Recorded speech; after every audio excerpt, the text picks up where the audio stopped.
ഈശോയ്ക്ക് നന്ദി. എൻ്റെ പേര് അഞ്ജന. ഞാൻ അന്നമനയുടെ ഇടവകയിൽ നിന്ന് വരുന്നു. ഒരു വിദ്യാർത്ഥി എന്ന നിലയിൽ എന്നെ സംബന്ധിച്ച് ഏറ്റവും കൂടുതൽ ഞാൻ ദൈവത്തിൻ്റെ സ്നേഹം അല്ലെങ്കിൽ ദൈവത്തിൻ്റെ അനുഭവം ഞാൻ അനുഭവിച്ചത് എൻ്റെ പഠന മേഖലയിലാണ്. സ്വാഭാവികമായും ഞാൻ പഠനത്തിൽ പിന്നിലാണ്, വളരെ പിന്നിലാണ്. അതിൻ്റെ ഇടയിൽ മാത്സ് എന്നൊരു സബ്ജക്റ്റ് എനിക്ക് ഭയങ്കര ബുദ്ധിമുട്ടായിരുന്നു. അപ്പോൾ എല്ലാ എക്സാമിലും, എല്ലാ മോഡൽ എക്സാമിലും, എല്ലാ ക്ലാസ് ടെസ്റ്റുകൾക്കും ഒരു രക്ഷ ഉണ്ടായിരുന്നില്ല. പഠിക്കാനായിട്ട് വേറൊരു നിവൃത്തിയില്ല.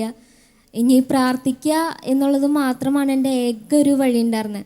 ഈശോയോട് കൂടെ ആയിരിക്കുക, ഈശോയുടെ കൂടെ പ്രാർത്ഥിക്കുക, നമ്മുടെ ബുദ്ധിമുട്ട് ഈശോയെ നമ്മൾ അറിയിക്കുക. ഈശോയുടെ അടുത്ത് നല്ല വിശ്വാസത്തോടെ, നമുക്ക് എന്തോരം വിശ്വാസം ഉണ്ടാവും അത്രയും വിശ്വാസത്തോടെ നമ്മൾ ഈശോയുടെ അടുത്ത് പ്രാർത്ഥിക്കുക.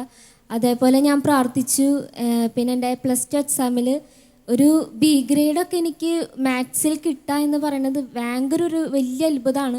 എനിക്ക് ഒരിക്കലും അസാധ്യമായിട്ടൊരു കാര്യമാണ് B ഗ്രേഡൊക്കെ മാത്സിൽ കിട്ടുക എന്ന് പറയുന്നത്. അപ്പോൾ അത്രയും നന്നായിട്ട് ദൈവം എന്നെ അനുഗ്രഹിച്ചു. എൻ്റെ പ്രാർത്ഥന ഈശോ കേട്ടു, അങ്ങനെ അനുഗ്രഹിച്ചു. അത് വലിയൊരു അനുഭവമാണ്. പിന്നെ ഞാൻ ഈ നിമിഷം ഇവിടെ നിൽക്കുന്നത് പോലും എല്ലാം ദൈവത്തിൻ്റെ അനുഗ്രഹമാണ്. എനിക്കുണ്ടായ അനുഗ്രഹം നിങ്ങൾക്കും ഉണ്ടാവും.